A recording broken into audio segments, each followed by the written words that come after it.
Você pode começar. Posso começar?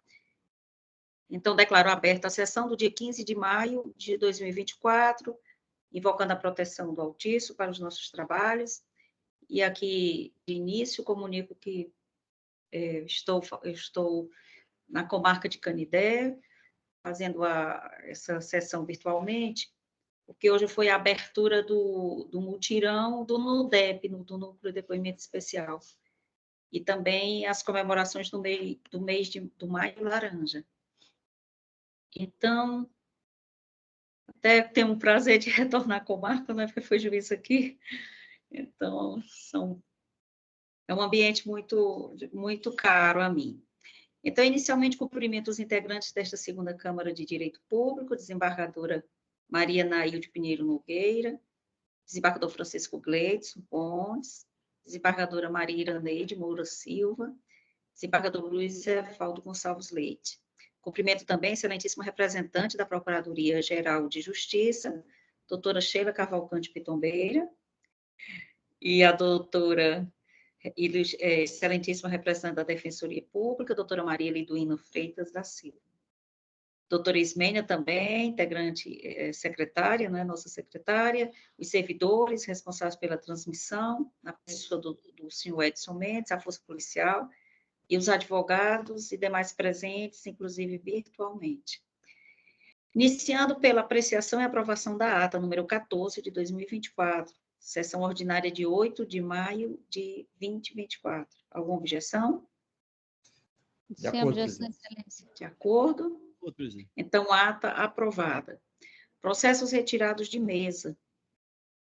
5.14, agravo de instrumento 0627084792023, agravante Estado do Ceará, agravadas Guimar Alves Freitas e outros, da minha relatoria.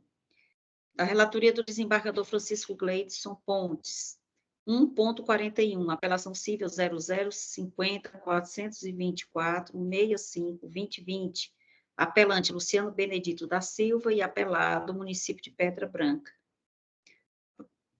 Processos com pedido de vista. Hoje nós temos apenas um. Eu vou anunciá-lo. 5.18, remessa necessária, cível 0200-291-02-2022. Requerente Paulo, o Whitson Souza dos Santos, e requeridos Fundação Getúlio Vargas e Estado do Ceará, da minha relatoria. A excelentíssima senhora desembargadora Maria Nailde, de votação provisória, informou o pedido de vista deste processo. Então, passo aqui a síntese do meu voto para que a desembargadora confirme, né, o pedido de vista. Então, apresentando a emenda de voto.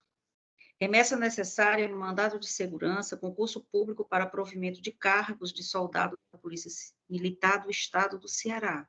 Edital número 01-2021, candidato inscrito para concorrer às vagas destinadas a pessoas negras, pretas e pardas. Reprovação no procedimento de heteroidentificação, motivação genérica, decisão administrativa carente de fundamentação adequada. Violação ao artigo 93, inciso 9 da Constituição, e artigo 50, incisos 1 e 3, da Lei 9784/99. Candidato aprovado dentro do número de vagas destinadas às pessoas negras, direito a continuar no certame nessa condição e não quanto às vagas da ampla concorrência. Havendo lacuna do edital quanto aos critérios objetivos a serem observados, mostra-se sem qualquer utilidade a submissão do candidato à nova avaliação fenotípica. Aplicação do entendimento do STF expresso na ADC 41/DF, no sentido de que, em havendo dúvida razoável, o candidato cotista, assim autodeclarado, deve permanecer concorrendo nas cotas reservadas. Remessa necessária conhecida e parcialmente provida. Concedo aqui a palavra à desembargadora Maria Nailde para a sua confirmação. Boa tarde, senhora presidente. Tá ligado? Boa tarde, senhora presidente, desembargadora Tereza Neuma, que retorna nesta manhã a esta comarca que Vossa Excelência aí prestou relevante serviço a essa comunidade. Acredito que a emoção tenha sido grande. E cumprimento também aqui os estimados pares, a nobre procuradora de justiça, doutora Sheila Pitombeira, a defensora pública, doutora Liduína, advogados e distinta assistência. Desembargadora, realmente, eu tive acesso aos autos, à decisão do juiz de primeiro grau, que, em remessa necessária, enviou os autos a este egrégio Tribunal de Justiça. E Vossa Excelência teve esse entendimento aí de dar parcial provimento, e eu gostaria de ter um tempo maior para estudar melhor essa situação posta por Vossa Excelência na condição de relatora. Portanto, ratifica aqui o meu pedido de vista deste processo. Muito obrigada. Pois não. Vista concedida a excelentíssima desembargadora Maria Nailde, o julgamento adiado. Passamos agora aos processos com pedido de sustentação oral. 1.51 da pauta. Apelação em remessa necessária 021 12 21 53 2020. É o item 33 do PJE, da relatoria da desembargadora Maria Iraneide Moura Silva. O apelante e apelado, Petrobras Distribuidora S.A. e o advogado doutor Pedro Ramos Santos Bisneto. E apelado também o Estado do Ceará. Doutor Pedro Ramos Santos pediu a sustentação oral e eu gostaria de... Já o vejo aqui na sala, já confirmando sua presença. Boa tarde, doutor Pedro Ramos. O senhor dispensa a leitura do relatório? Dispenso, Excelência. Pois não. Então, Vossa Excelência terá os 15 minutos de praxe para a sua sustentação oral. Ok, muito obrigado. Inicialmente, boa tarde. Gostaria de cumprimentar a todos os presentes aqui nessa sessão. A desembargadora presidente Tereza Chaves, muito obrigado. A desembargadora relatora, a doutora Maria Iraneide, também.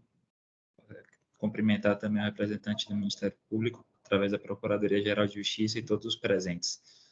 Muito obrigado pela oportunidade. Excelências, eu gostaria de começar aqui, vou ser breve, que esse caso foge um pouco do comum.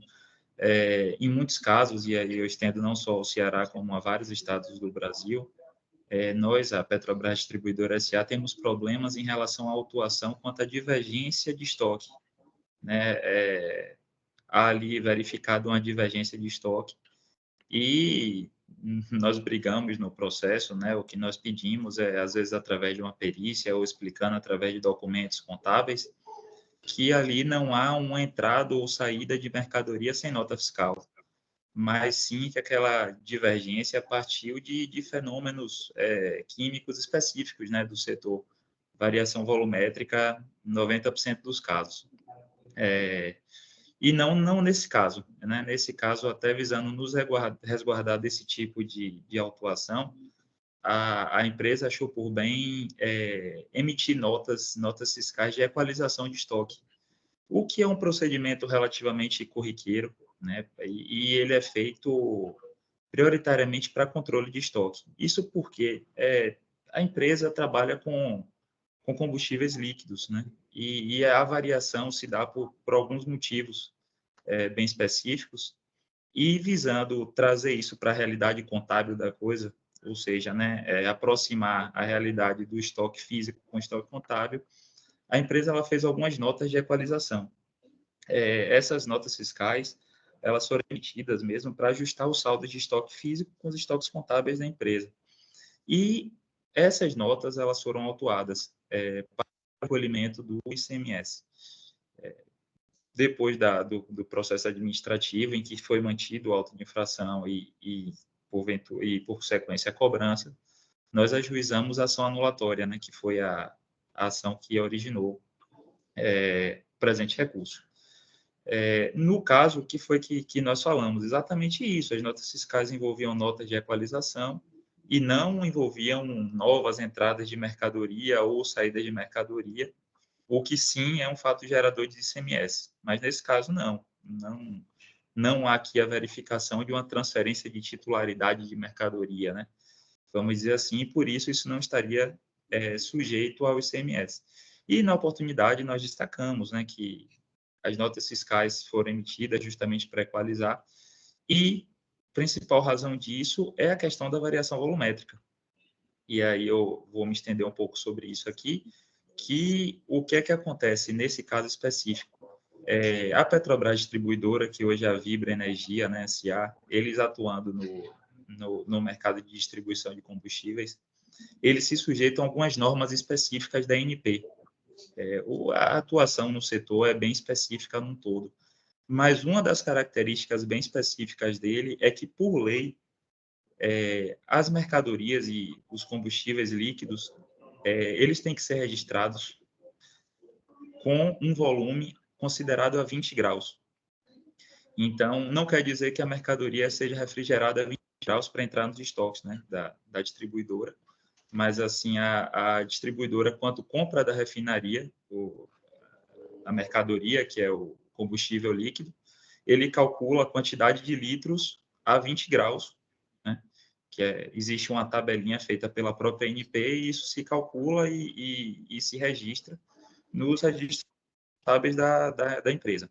Só que a saída, e também por determinação de lei, tem que ser a temperatura ambiente.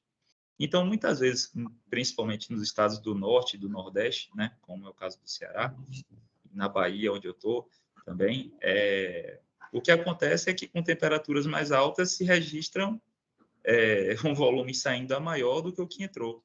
E aí cria-se ali uma presunção de que há uma entrada de mercadoria sem nota fiscal, ou uma saída, dependendo do critério de presunção.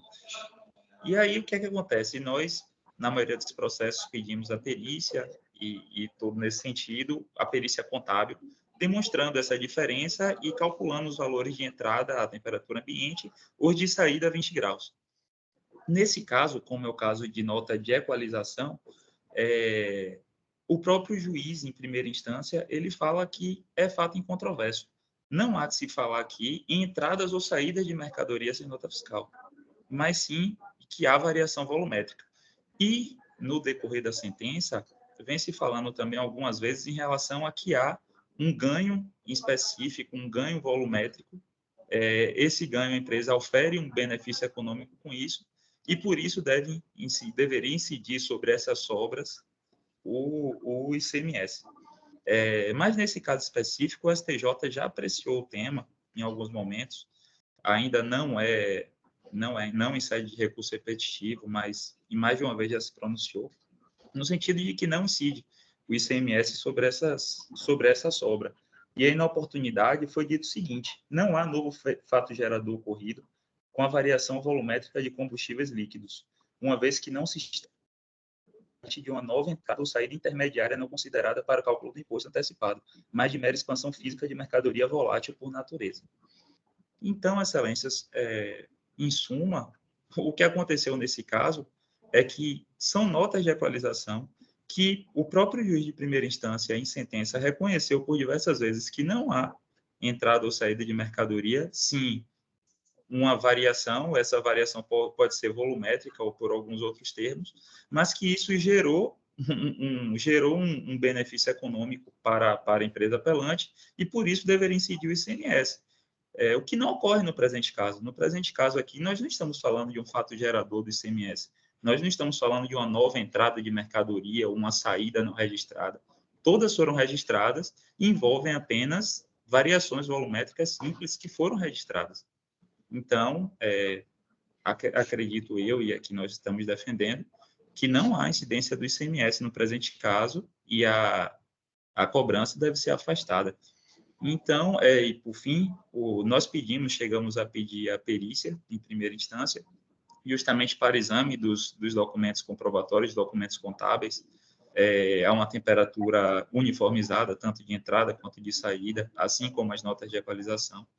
E esse pedido de prova pericial foi indeferido em primeira instância, justamente porque o julgador de primeira instância entendeu que o fato era incontroverso, ou seja, que não haveria ali, que não há ali uma entrada ou saída sem nota fiscal, né, ou uma nova entrada ou uma nova saída, e sim uma cobrança de ICMS sobre notas fiscais emitidas pela própria apelante. Então, acredito que fica claro aí que não há aqui um registro de nova entrada ou saída de mercadoria. Então, excelências, pedimos seja dado provimento ao recurso de apelação da Vibra Energia, ou subsidiariamente, caso entendam necessário a avaliação de novos documentos, que seja declarada nula a sentença de primeira instância, a fim de que haja uma prova pericial, em primeira instância, em que a parte apelante tem a oportunidade de fazer uma demonstração de todos os documentos contábeis, demonstrando ali que não há uma entrada ou saída sem nota fiscal de qualquer tipo de mercadoria. Muito obrigado, excelências. Permaneço à disposição aqui para qualquer esclarecimento. Obrigada, doutor Pedro. Passo então a palavra à desembargadora Maria Iraneide para a síntese do julgamento. Obrigada, senhora presidente. Meus cumprimentos aos membros dessa Igreja Câmara, na pessoa de Vossa Excelência. Os cumprimentos também à representante do Ministério Público, da Defensoria e aos advogados presentes a esta sala física e virtual. Senhora presidente, eu vou me ater à leitura da emenda que eu creio que solucione a questão e, de antemão aqui, parabenizando o doutor Pedro pela objetividade e clareza de sua sustentação, adiantando que, ao final desta sessão, o voto será disponibilizado na sua íntegra. Então, a emenda está assim vazada, senhora presidente. Apelação civil, tributário, ação anulatória de débito, ICMS, auto de infração, ICDA, nota fiscal inidônea, auto de infração, presunção de legalidade, legitimidade e veracidade, prova de vício, ônus do contribuinte, inocorrência, recurso autoral conhecido e desprovido, recurso do Estado do Ceará conhecido e provido. Sustenta o Estado do Ceará, preliminar de não conhecimento do recurso por violação ao princípio da dialeticidade. Esta preliminar estou rejeitando. Vossa Excelência vai Pois não. submeter. Desembargador Evaldo, como vota na preliminar? Acompanho a emenda de relatora na preliminar, presidente. Pela rejeição também da preliminar, em consonância com a nobre relatora. Pois não, doutor.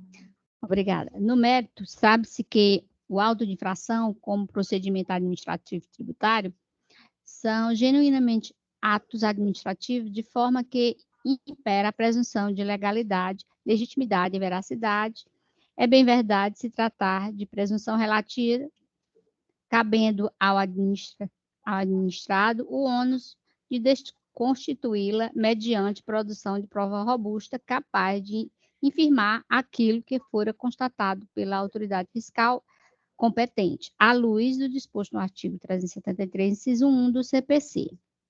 Em caso inexiste ilegalidade no ato de infração, configurando-se, pois, suficientemente caracterizada a infração tributária, bem como a responsabilidade da parte autora, tendo o processo administrativo tributário observado o devido processo legal, materializado nos princípios do contraditório e da ampla defesa, inexistindo mácula de ilegalidade a ensejar a sindicância do judiciário. A multa infligida à sociedade empresária não foi em seu patamar máximo, mas em 50%, inexistindo caráter confiscatório, observando-se os primados da razoabilidade e proporcionalidade à infração perpetrada. Portanto, senhora presidente, apelações conhecidas para desprover o apelatório da autora e prover a resignação do ente estatal. É como voto, senhora presidente. Obrigada, desembargador Iraneide. Como voto, desembargador Evaldo. Presidente, eu escutei atentamente a fala do doutor Pedro Ramos, que foi bem feliz nas suas colocações, ponderações. Eu também, aqui no Ceará, a gente costuma examinar provisoriamente o voto, aliás, examinar o processo, o voto, e proferir uma decisão provisória, poderá ser confirmada ou não no ato da sessão. É o que faço agora, presidente, porque vejo que a decisão da desembargadora relatora, desembargadora Iraneide, tem os elementos suficientes para podermos confirmá-la. É como voto, presidente. Obrigado. Obrigada, desembargador Evaldo. Também pelas mesmas razões da desembargadora Iraneide e agora confirmadas pelo desembargador Evaldo, também entendo que devo acompanhar a relatoria. Então, proclamo o resultado, reafirmando preliminar de não conhecimento do recurso rejeitada e, no mérito, apelações cíveis conhecidas para desprover o recurso da autora e prover o recurso do Estado do Ceará. Agradeço a presença do doutor Pedro. Passaremos agora ao segundo momento, em relação às sustentações orais, chamando o agravo interno em agravo de instrumento número 315.11.37.20.23, item 55 do PJE, item da pauta 1.63, relatoria do desembargador Luiz Evaldo Gonçalves Leite, sendo agravante Alana Maria Gadelha de Medeiros e o seu advogado, doutor Naerton Soares, e o agravado município de Icapuí. Realço que a sustentação oral foi requerida e está sendo deferida neste agravo interno, considerando o disposto no artigo 121, inciso 1, a linha B do regimento interno deste tribunal. Aqui verificando, o doutor Naerton Soares se encontra na sala. Ele está na sala presencialmente. Presencial. Então, cumprimentando aqui o doutor Naerton, o senhor dispensa a leitura do relatório? Dispenso sim, excelência. Pois não. Então, Vossa Excelência terá os 15 minutos para a sua sustentação oral. Boa tarde, desembargadora presidente, doutora Tereza Neumann, desembargador relator, doutor Luiz Evaldo, os demais componentes, doutora Maria Nailde, os demais desembargadora, doutora Ismênia, a doutora representante do Ministério Público, doutora Sheila, Defensoria, demais servidores, colega de escritório, doutor Francisco Fonseca, aqui na sala presentes e virtualmente. Inicialmente, agradecer, diretora-presidente, desembargadora-presidente, pelo espaço para fazer a sustentação oral aqui desta matéria, uma matéria muito importante, inclusive para ratificar a importância da advocacia na construção de decisões justas, que acho que é isso que o tribunal almeja. A breve síntese deste caso diz respeito a uma situação de um concurso no município de Icapuí, Ceará. A nossa cliente agravante fez o concurso em 2021, o concurso foi homologado em 2022, ela ficou na segunda colocação da lista de espera. E, passada essa situação, foi concedida neste processo, e aí, como não houve o chamamento dela, apesar das várias contratações temporárias existentes no município, quer antes do concurso, quer durante o concurso, quer posterior à homologação do concurso, continuaram na minha leitura, as arbitrariedades das contratações temporárias. Foi o jeito de procurar a minha cliente socorrer-se do judiciário. E em socorrendo do judiciário foi deferida a decisão de primeira instância, sendo acatada, determinada a convocação. Em passo seguinte, o município interpôs agravo e, respeitado o entendimento do doutor na decisão monocrática do doutor Luiz Evaldo, foi deferido o efeito suspensivo da decisão monocrática.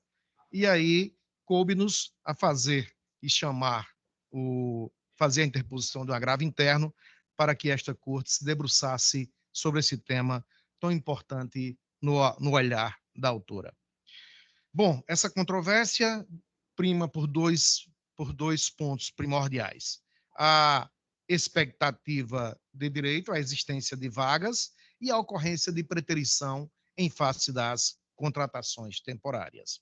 A decisão se debruça exatamente sobre a existência de cargo efetivo vago e a sua preterição.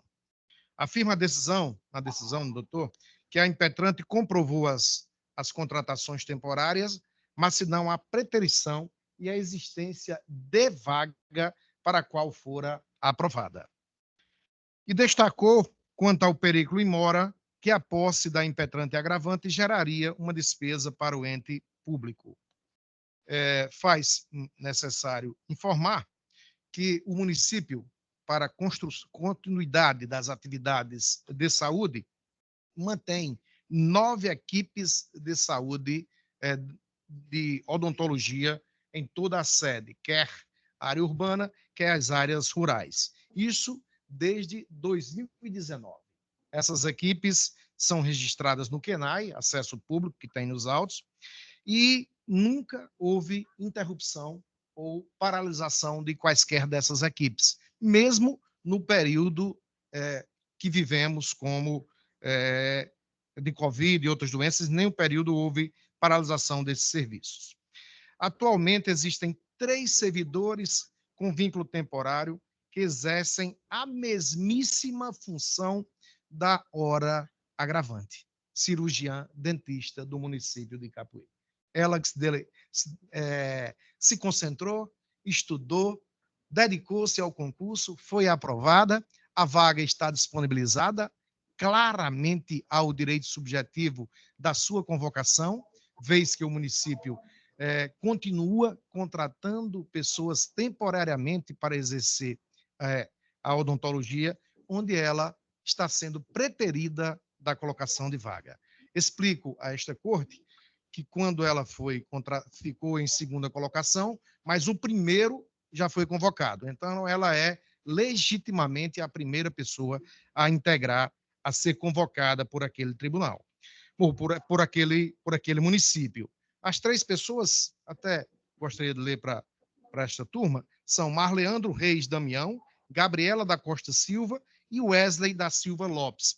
Na peça jurídica, nós juntamos todo o histórico, tanto do QNAI como do Portal da Transparência do município de Capuí, onde se comprova, por exemplo, que esse Marleandro tem contrato provisório com o município desde 2017, que o município faz contrato anual ou bienal e vai apenas renovando, e aí continua as aberrações e não contratam as pessoas concursadas. Gabriela da Costa, um pouco mais para cá, foi contratada em 2021 no município de Icapuí e continua renovando contratos até então. Continua no Portal da Transparência e no QNAI. O último, e também todos os casos são de gravidade, mas o último eu rotularia como o mais grave de todos, porque ele já foi contratado a posteriori à homologação do concurso, gente. Foi contratado o senhor Wesley da Silva Lopes depois da homologação do concurso. Pasmem. E mesmo assim, o município continuou contratações precárias e provisórias, onde havia um concurso legítimo e homologado e com a agravante devidamente classificada. Das tais unidades, as tais unidades de saúde são permanentes e nunca tiveram atividades descontinuadas. Não há nenhum ato do executivo municipal dizendo do fechamento de alguma dessas unidades para que não houvesse a contratação da pessoa, da senhora Alana. Então, isso fere e continua no tempo.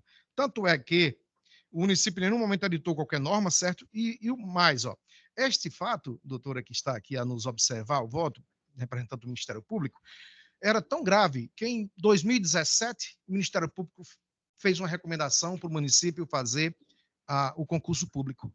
O município simplesmente deu por calado, não fez, não contratou, não fez o concurso público. O que é que fez o Ministério Público? Interpôs uma ação civil pública.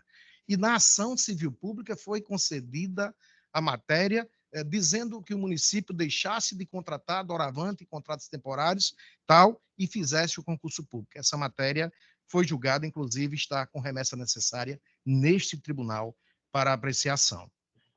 Esta ação civil pública é a de 20.00564 de 2019. Portanto, excelências, a preterição é notória, pois estando vigente o prazo de validade do concurso, que foi de 1 de 2021 e foi renovado, então vai até o fim de 2024, existe a vaga, existe a preterição, tanto é que a confirmação da preterição são as contratações contemporâneas ou a posteriori da homologação do concurso devidamente homologado. Tem uma argumentação também na decisão que poderia isso onerar o município e tal, mas trouxe até essa informação para vocês. As contratações provisórias, temporárias, custam ao erário municipal de Capuí 13 mil e tantos reais. Isso no portal da transparência. A minha cliente, devidamente concursada e com edital vigente, lá ganharia, auferiria do município, auferirá, a depender da decisão de Vossas Excelências, o valor de R$ 9.500. Então, o município está pagando mais para ter serviço precário. Portanto, não há perigo em caso de cumprimento da liminar concedida em primeiro grau. Portanto, não há perigo de caso de cumprimento da liminar, não há prejuízo para o erário, porque estarei contratando uma pessoa concursada e ainda com valores a menor do que está se pagando a contratos temporários. Gostaria apenas de fazer uma invocação de um precedente do voto do doutor relator, doutor Luiz Evaldo, doutor Luiz, que foi julgado no município de Carnaubal. Esse processo é o 3336, disto 23, de 2018, em que se deparou com um caso símile ao aqui em apreço. Esta situação era de auxiliar de serviços gerais. E o município lá, de Carnaubal à época, contratou, parece que 9 ou 10 contratos temporários, descumprindo o concurso vigente. E esta matéria foi julgada procedente pelo juiz de piso e ratificada aqui neste tribunal, sob a relatoria do brilhante desembargador doutor Luiz. Tem N precedentes desta corte, N precedentes. Isso tudo está levantado nas nossas sustentações. Tem precedente desde 2017 a 1 de 2023, na mesma matéria em apreciação. E, para concluir, excelências, gostaria apenas de retratar, e até disse isso a um colega desembargador hoje pela manhã, assim, lutou tanto a minha cliente para estudar, para concursar-se, para entrar no serviço público de forma legal, de forma legítima. Em face de terem privado ela, até hoje, do exercício da legalidade do certame, do concurso público, ela hoje, para juntar, para oferir R$9.000, precisa trabalhar em 3 municípios distintos, entendeu? Exercendo e consultando, porque estão lhe privando o direito que, na ótica dela e dos seus profissionais que defendem, é legítimo. Portanto, gostaria de pedir encarecidamente que haja o provimento ao agravo interno, a fim de que seja reformada a decisão interlocutória, devendo os efeitos da decisão liminar, restaurando integralmente os efeitos da decisão liminar de primeiro grau, para convocar a senhora Alana a exercer o concurso para o qual foi aprovado. Era este o meu resumo. Estou aqui à disposição para qualquer indagação. Pois não, obrigada. Doutor Naerton, passo a palavra ao nobre relator para a síntese do julgamento. Pois não, presidente, eu renovo aqui os cumprimentos, inclusive ao doutor que fez a sustentação agora. Eu recebi o videoconferência. Apenas um esclarecimento, que esse julgado a que ele se refere, lá de Carnaubal, é o julgado 0003836, 23 de 2018, ele não se aplica ao caso concreto. É uma situação um pouco diferente. O voto, presidente. A emenda. Agravo interno, decisão interlocutória que atribuiu efeito suspensivo ao agravo de instrumento. Mandado de segurança, concurso público. Candidata aprovada para cadastro de reserva. Mera expectativa de direito. Ausência de prova cabal da preterição e da existência de cargo efetivo vago. Falta de motivos aptos a ensejar a modificação do decisão agravado. Item 1. O presente agravo interno, vergasta, decisão interlocutória que, entendendo pela presença dos requisitos legais, atribuiu efeito suspensivo ao agravo de instrumento interposto pelo município de Icapuí, para determinar a suspensão de decisão proferida pelo juiz de direito da primeira vara civil naquela comarca que, no bojo do mandado de segurança, número 322-31-93-2023, determinou liminarmente a convocação, nomeação e posse da hora agravante, o cargo para a qual for aprovado em cadastro de reserva. 2. Da análise cuidadosa dos autos, verifica-se que o decisão aprovado não merece reforma, haja vista que, ao contrário do alegado, encontravam-se presentes os requisitos para a concessão da tutela de urgência recursal. 3. Consignou a decisão à hora agravada que, para o reconhecimento do direito à nomeação e posse de candidato aprovado, fora do número de vagas previstas em edital, é necessária a comprovação cabal e cumulativa de 2 pressupostos, quais sejam a existência de cargo efetivo vago e a preterição, nos termos da tese firmada pelo Supremo Tribunal Federal, no julgamento do termo 784. Item 4. O Superior Tribunal de Justiça firmou o entendimento no sentido de que a mera contratação temporária para o exercício de funções correspondentes ao cargo almejado pelo candidato não significa por si só preterição indevida. 5. Em caso, a impetrante comprovou as contratações temporárias, mas não a preterição e a existência de vaga no cargo para o qual for aprovada. Assim como destacar que, não demonstradas a preterição e a existência de vaga, a administração pública possui discricionariedade para observar as normas constitucionais e prover as vagas no tempo e maneira que convier ao interesse da coletividade. 6. Assim, ao contrário do que afirma a recorrente, não há razões que justifiquem a modificação da decisão interlocutora agravada. Agravo interno conhecido e desprovido de sentença mantida. Sentença reformada, perdão. É como voto, presidente. Obrigada, desembargador Evaldo. Por minha vez, também acompanho Vossa Excelência, apesar da argumentação bem objetiva, né, do doutor Naerton, mas o caso me parece assim, mais pontual e foi bem analisado pelo desembargador Evaldo, as suas peculiaridades, então acompanho. Passo aqui a palavra à desembargadora Maria Nailde para o seu voto. Pois não, senhora presidente, também tive a oportunidade de ter acesso aqui aos memoriais que foram repassados ao gabinete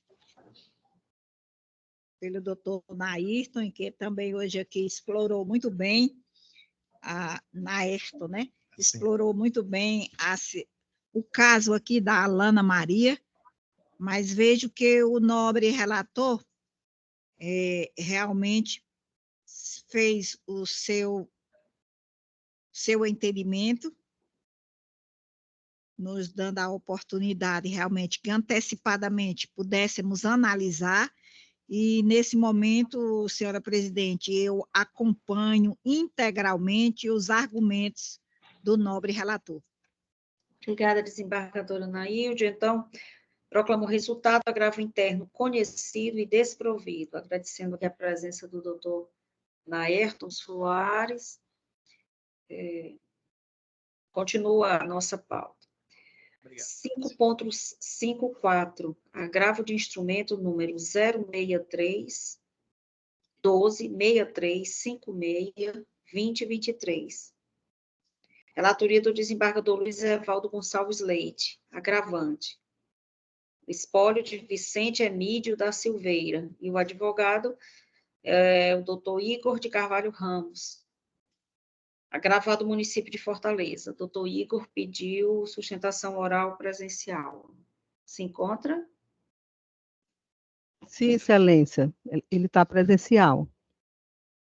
Pois não.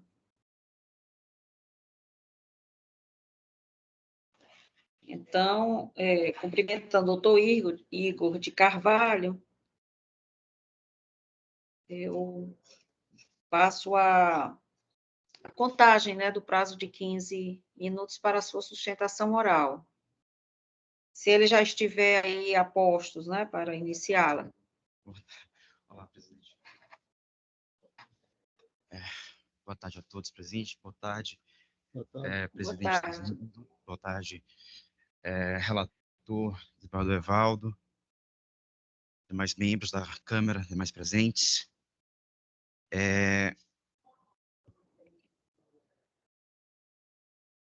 Eu queria começar a falar que esse agravo de instrumento, que é do espólio do senhor Vicente Emílio da Silveira, é derivado de uma desapropriação iniciada desde 1982.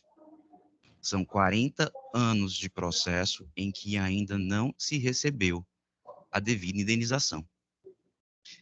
Dito isso, quando ocorreu a emissão provisória da posse, em maio de 1982, o processo seguiu tranquilamente, justamente no sentido de tentar descobrir qual era o valor a ser indenizado. Houve a sentença em 94, houve o trânsito em julgado em 98, houve o cumprimento de sentença logo em seguida, e aí veio os embargos à execução, que é onde origina esse agravo de instrumento. Eu preciso dizer inicialmente que os embargos à execução, basta um olhar nos autos para identificar a inépcia. Por que da inépcia? Quando do município de Fortaleza opôs os embargos, não impugnou especificamente nenhum dispositivo da memória de cálculo apresentada no cumprimento de sentença. Juntou, apenas disse que tem que ser os índices legais, sem dizer quais são os índices legais, não questionou a incidência de juros, nem de mora, nem remuneratórios. E ainda apresentou um esboço de um cálculo. Por que esse esboço? Porque também não diz conversão de moeda, não diz quais são os índices a serem implementados, apenas colocou uma equação que, aos olhos nus, tem que adivinhar o que é aquilo que está ali, que não preenche nenhuma lauda, comparação com o estudo que nós fizemos na época do cumprimento de sentença. Tempos depois de já feita a resposta aos embargos da execução, o município de Fortaleza questionou a incidência dos juros, sejam moratórios, sejam remuneratórios, porque não estavam previstos no dispositivo da sentença. Veio inúmeras decisões dos magistrados que estavam à frente dos embargos à execução, esclarecendo para o município, os juros são implícitos, porque o entendimento da época eram esses. Os juros legais são consecutários da sentença. E aqui me permitam, até para ler o entendimento jurisprudencial, um dos primeiros acórdãos do STJ, datado de 89 do ano, indenização, juros compensatórios. Os juros compensatórios não precisam constar expressamente do pedido, constituem efeito secundário da sentença, integrantes que são dos juros legais. A decisão transitou em julgado sobre esse entendimento, sobre o entendimento das súmulas que determinavam que os juros remuneratórios precisam contar a partir da emissão da posse. Eis que, na tentativa de sanear o processo, depois de inúmeras decisões confirmando que os juros remuneratórios são devidos, vem uma nova decisão, rediscutindo a matéria, com base em acórdãos que não são paradigmas para o presente caso, pois foram julgados posteriori das alterações legislativas do decreto 3365, da desapropriação, e retirou os juros remuneratórios da base de cálculo. São 40 anos em que se elimina a devida remuneração pelo fato do expropriado não poder mais explorar o bem. E aqui eu devo dizer, os imóveis objetos da desapropriação são 2 prédios comerciais que hoje dão lugar à Praça General Murilo Borges. É impossível discutir que esses bens não eram produtivos, mas ainda assim não era o objeto da causa naquela época, pois, independente do grau de produtividade, a determinação era: teve a emissão antecipada da posse, os juros remuneratórios são automáticos. Excelências,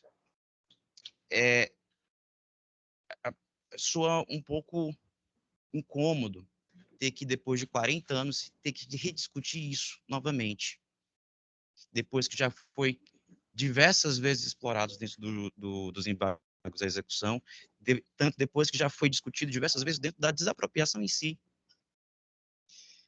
Eu acredito que aqui é objeto de reparação, não só material, mas mesmo de justiça para com o expropriado, que morreu em 2015, aos 95 anos, sem receber nada além do depósito inicial. Eu acredito que seja um lapso que talvez o magistrado tenha feito ao momento de estipar do cálculo dos juros remuneratórios, mas, e porque o título não consta expressamente do título executivo, mas essa decisão não está coerente com o entendimento da época. E os casos paradigmas levantados pelo magistrado foram gerados depois das alterações do decreto. Obrigado. Obrigada, agradeço, doutor Igor. Passa a palavra ao desembargador Evaldo para o seu voto. Pois não, presidente. Vou me ater ao projeto da emenda. Agravo do instrumento em embargos à execução. Ação de desapropriação direta. Decisão agravada que excluiu os juros compensatórios dos cálculos da indenização. Juros compensatórios não expressos no título executivo judicial. Impossibilidade de inclusão nos cálculos sob pena de ofensa à coisa julgada. Item 1. Trata-se de agravo de instrumento interposto contra a decisão prolatada pelo juízo de direito da 13ª Vara da Fazenda Pública desta comarca, no bojo dos embargos à execução, número 040 48 72 51 2000, proposto pelo município de Fortaleza. Item 2. Insurge o agravante unicamente contra a parte da decisão que determinou o afastamento dos juros compensatórios da base de cálculo da indenização pela desapropriação. Defende que os juros compensatórios são devidos, ainda que não expressos no título executivo judicial. Tem 3. Ao contrário do que alega o recorrente, o entendimento pacífico do STJ é no sentido de que o cumprimento de sentença deve observar o que for estabelecido no título judicial, transitado em julgado, não sendo possível a inclusão de juros compensatórios nele não previstos, sob pena de ofensa à coisa julgada. Item 4, aspas. O acórdão recorrido está em conformidade com a jurisprudência do Superior Tribunal de Justiça, segundo a qual,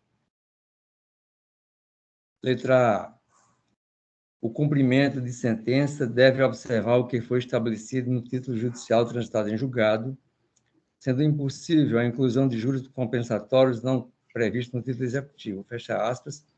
STJ agravo interno no RESP 1962-801 do Mato Grosso, relator ministro Herman Benjamin, segunda turma, julgada em 16 de maio de 2022, publicado em 24 de 6 de 2022.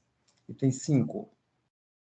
Realmente, o cumprimento definitivo de sentença deve ser fiel ao que for estabelecido na decisão exequenda, a qual não pode ser alterada para incluir parcela que não fez parte da condenação, afigurando-se certo ainda que não deve ser dado aos juros compensatórios o mesmo tratamento dos juros moratórios, estes considerados consecutário legal da condenação. Agravo de instrumento conhecido e desprovido é o voto, presidente. Obrigada, desembargador Evaldo. Aqui me pronuncio em relação a esse caso, pela excepcionalidade dos 40 anos, né, decorridos. O voto do desembargador Evaldo, ele é muito conciso, ele é bem objetivo, né, em relação a não aceitar as ponderações do interessado aqui, do agravante. Mas, de qualquer forma, para uma melhor análise, porque a matéria realmente suscita um interesse, né, um interesse doutrinário e jurisprudencial, eu vou pedir vista para me pronunciar com mais segurança. Então, agradeço a presença do doutor Igor e fica o julgamento adiado. Passo aqui agora para o 5.58, agravo de instrumento 062, 32, 12, 22, 20, 24, a relatoria do desembargador Luiz Evaldo Gonçalves Leite, agravante, município de Fortaleza. E agravados, Espora de Vicente Emílio da Silveira, inventariante, Maria Aparecida, Amora da Silveira, e agravado Aristóteles Emílio Amora da Silveira, George Washington Emílio Amora da Silveira, e tendo como advogado o doutor Igor, né, de Carvalho Ramos, o mesmo do processo anterior. Então, eu peço a pergunta aqui ao doutor Igor se dispensa a leitura do relatório. Dispensa, excelência. Então, Vossa Excelência terá os 15 minutos para a sua sustentação oral. Outro ponto da decisão agravada, na tentativa de sanear o processo, o magistrado ele se alinhou ao tema do STJ, tema 1073, recentemente. E o que diz esse tema? Ele determina que, novamente, o entendimento da época qual era? Juros moratórios, juros de mora são devidos a partir do trânsito em julgado. Ponto. E o tema, ele revalida a súmula 70 do STJ para situações havidas até 12 de janeiro de 2000. Ora, o trânsito em julgado se deu em 98. Então, nesse ponto, a decisão é cristalina. Os juros de mora devem ser computados. O agravo da Prefeitura do município de Fortaleza vem inovar o pedido e quer limitar os juros de mora até a edição do artigo 15b do decreto, como se a lei posterior pudesse alcançar a coisa julgada, e faz inúmeras manobras para justamente tentar tirar os juros de mora, dentre eles essa tese, essa interpretação que quer conferir ao tema que não foi nem um pouco expressada pelos ministros na época, tirar a Selic, embora a Selic seja já determinada pela emenda constitucional, que seja calculada em cima da Selic a partir de 2021. E são argumentos vazios, de inovação recursal, de que não foram apresentados nos autos no primeiro grau. E aqui eu preciso ressaltar a ideia da prefeitura, que quer colocar que os juros de mora são devidos apenas a partir do artigo 100 do sistema de precatórios, a partir da expedição do precatório. Volto-me ao tema 865 do STF, que determinou que, no caso de necessidade de complementação da indenização, o final do processo expropriatório deverá o pagamento ser feito mediante depósito judicial direto, se o poder público não estiver em dia com os precatórios. Quer dizer, pela inteligência do tema, se é devido depósito, não foi pago, é óbvio que isso está em mora. É óbvio que são devidos juros de mora. Então, o agravo do município deve ser improvido, porque não faz sentido com o que está na legislação, com o que está nos termos, e a decisão deve ser mantida nesse aspecto. Obrigado. Obrigada, doutor Igor. A palavra ao desembargador Luiz Evaldo para a emissão do voto. Pois não, presidente. Só para esclarecer que o voto anterior se referia ao agravo do espólio. Agora, o agravo é do município de Fortaleza. Tem a ver com o mesmo assunto, né? Apenas a diferença com relação a juros, como eu passo explicar aqui. O item 1. Trata-se de agrado do instrumento interposto pelo município de Fortaleza, colimando a reforma de decisão prolatada pelo juiz de direito da 13ª Vara da Fazenda Pública. Esta comarca, no bojo dos embargos da execução 040, 4872 e 51/2000. Tem 2. Alega o ente agravante que o magistrado ACO equivocou-se ao determinar a incidência de correção monetária de acordo com o item 3.1 do tema 905 do STJ, o qual dispõe sobre, aspas, condenações judiciais de natureza administrativa em geral, fecha aspas, mesmo havendo regra específica no âmbito das condenações judiciais referentes às desapropriações diretas e indiretas, tanto no referido deciso vinculante como no artigo 27, parágrafo 4 do Decreto-Lei 3.365/41. Realmente o juiz de origem equivocou-se quanto à correção monetária, acabando por reproduzir o trecho do julgamento do RESP 14.9546, correspondente às condenações judiciais de natureza administrativa em geral, quando o presente caso trata de desapropriação que tem regra específica. De fato, segundo decidiu a Corte Cidadã, no julgamento do tema repetitivo 905, nas condenações judiciais referentes às desapropriações diretas e indiretas, aspas, no que se refere à correção monetária, incidem, em síntese, os índices previstos no Manual de Cálculos da Justiça Federal, com destaque para a incidência do IPCA-E a partir de janeiro de 2001, fecha aspas, tendo como termo a data do laudo judicial. Item 4. Aduz o agravante, ainda que a decisão recorrida, aspas, deveria ter determinado a incidência de juros moratórios apenas entre 5 de junho de 1998, data do trânsito em julgado, e 12/1 de janeiro de 2000, dia anterior à entrada em vigor do artigo 15, letra B, maiúsculo, do Decreto-Lei 3365/41, pois qualquer alteração legislativa referente à forma de aplicação de juros deve ser observada de forma imediata a todas as ações em curso, incluindo aquelas que encontram na fase de execução, fechado. Tem 5. A fim de conciliar os entendimentos existentes acerca do termo ACO, dos juros moratórios em ação de desapropriação, o STJ firmou tese no julgamento do termo repetitivo 1073 e 703, petição 12344-DF, no sentido de que a súmula 70, aspas, os juros moratórios na desapropriação direta ou indireta contam-se desde o trânsito em julgado da sentença, fechado. Só tem aplicação até 12 de janeiro de 2000, data anterior à vigência da MP 1997-34 e suas sucessivas reedições, que introduziu o artigo 15b ao Decreto-Lei 3365/1941, o qual tem aplicabilidade imediata e prevê que os juros de mora na desapropriação são devidos a partir de 1º de janeiro do exercício seguinte, aquele em que o pagamento deveria ser feito. Item 6. Sendo assim, assiste razão ao agravante quando alega que os juros moratórios devem ser aplicados desde o trânsito em julgado da decisão, 5 de junho de 1998, limitados, porém, a 2 de janeiro de 2000, data da vigência do artigo 15b do Decreto-Lei 3365/41, podendo incidir novamente apenas a partir de 1º de janeiro do exercício seguinte, àquele em que o pagamento deveria ser feito.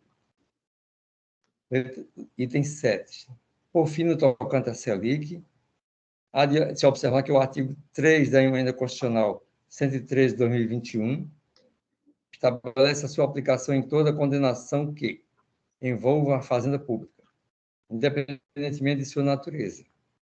Referido comando não traz nenhuma exceção, afigurando-se certo, outro sim que não há, até o presente momento, declaração de inconstitucionalidade do citado artigo, que também vem sendo utilizado por este sodalício em ações de desapropriação. Agravo do instrumento conhecido e parcialmente provido. É como voto, presidente. Obrigada, desembargador Evaldo. Considerando que as questões são bem entrelaçadas, como o desembargador Evaldo bem realçou, para um melhor exame de ambas, eu vou pedir vista e adio o julgamento para a próxima sessão. Assim, nós concluímos as nossas sustentações orais de hoje e passo as indagações, inicialmente, a excelentíssima representante da Procuradoria-Geral de Justiça, doutora Sheila Cavalcante Pitombeira, se há alguma manifestação de interesse da vossa instituição. Não, senhora presidente, as manifestações já foram as que estão postas nos autos. Muito obrigada. Obrigada também. E da mesma forma, a excelentíssima senhora representante da Defensoria Pública, a doutora Maria Liduína Freitas da Silva, se há algum processo, alguma manifestação que tem interesse à instituição. Não, excelência. Não? Obrigada, doutora Liduína. Passo, então, a indagar aos integrantes da Câmara se ratificam os votos provisórios proferidos nos processos dos sistemas SAG e PJE e de pauta, né? Nós não temos extra pauta nessa sessão, mas precisamos... Excelência, tem um extra pauta, o conflito de competência da relatoria da desembargadora Nailde. No PJE? Sim. Não, no SAG. Sim, no SAG, né? Ah, sim, porque é da turma, não pertence à minha turma julgadora, mas fica o registro e a necessidade de confirmação. Então, passo aqui, iniciando pela desembargadora Maria Nailde. Confirma, desembargadora? Presidente, ratifico a minha votação provisória, seja na condição de relatora ou na condição de vogal, nos dois sistemas, SAG, PJE, bem como a votação do único processo extra pauta. Muito obrigada. Obrigada. Desembargador Francisco Gleidson. Boa tarde, senhora presidente. Boa tarde à corte. Senhora presidente, eu também quero ratificar meus votos, mas antes eu queria fazer o registro de um pedido de retirada de pauta, é um processo do PJE de número 023 9866-54.2021 806001. É o 68 aqui da nossa pauta, que tem como partes Companhia de Água e Esgoto do Ceará, CAGES, e a Agência Reguladora de Serviços Públicos Delegados do Estado de Ceará. A CAGES faz um pleito de retirada de pauta desse processo sob o argumento da possibilidade de realização de acordo. Todavia, por se tratar de julgamento sobre matéria administrativa submetida ao regime jurídico da legalidade estrita, eu estou indeferindo esse pedido, mantendo na pauta, portanto, o referido processo. E assim, presidente, eu ratifico todos os votos que proferi na condição de relator e na condição de vogal, bem em ambos os sistemas, inclusive no processo extra-pauta. São os votos. Obrigada, desembargador Gleidson. Fica bem explicitado para o nosso registro, né, da sessão. Então, passo agora à desembargadora Maria Iraneide. Obrigada, senhora presidente. De igual modo, eu ratifico todos os meus votos proferidos na qualidade de relatora e vogal nos sistemas PJE e SAG, os processos pautados e no extra-pauta. Obrigada, desembargador Luiz Evaldo. Presidente, igualmente eu quero confirmar todos os votos por mim proferidos, seja como relator, seja como vogal, em ambos os sistemas. Obrigado. Obrigada também, ratifico da mesma forma todos os votos provisórios por mim proferidos na qualidade de relator e vogal em ambos os sistemas. Indago aqui a nossa secretária da Câmara, quantos processos foram julgados hoje? 127. 127 processos. Indago também aos eminentes pares se há algum registro a fazer. Nenhum? Senhora presidente, a desembargadora Iraneide, segunda-feira, dia 13 de maio, celebrou a sua existência, uma data, por sinal, para os católicos de muita festividade, e eu quero aqui, mais uma vez, externar a essa colega, essa amiga, comadre Iraneide, votos de muita saúde, muita paz e muitas felicidades. E propor esse voto de parabéns a essa eminente julgadora. Obrigada, desembargadora Nailde, muito bem lembrado, nossos votos de muitas felicidades para a desembargadora Iraneide, nossa colega, não é, de tantos julgamentos, de tanto caminho, muitas realizações ainda pela frente, desembargadora Iraneide. Um grande abraço aqui do São Francisco do Canidé, viu? Isso. Acosto-me às mensagens aqui trazidas pela desembargadora Nailde. Já tivemos a oportunidade de registrar essa data magna do seu aniversário nos grupos que participamos. Felicidades, amiga Maria Iraneide. Eu quero agradecer, fico muito feliz com todas as mensagens que recebi, né? E agora com esse registro da minha amiga irmã, comadre, né? Como ela costuma dizer. É especial. Aí, de longas datas. Então, meus agradecimentos. E obrigada aí também pela esses votos e essas bênçãos de São Francisco. Minha mãe era devota de São Francisco, ela dizia que não tinha uma coisa que pedisse a São Francisco que não recebesse. Eu acho que sim, é isso mesmo. Né? É um santo forte. É a fé. A fé. Parabéns. Parabéns, embargadora Iraneide. Então, obrigada. Eu declaro encerrado, né, com esse voto tão auspicioso para a nossa Câmara, a sessão de hoje, desejando a todos um excelente fim de semana, de trabalho e também de repouso, e até a nossa próxima sessão, com as graças de Deus. Boa tarde a todos. Tchau. Boa tarde a todos. Boa tarde a todos. Boa tarde.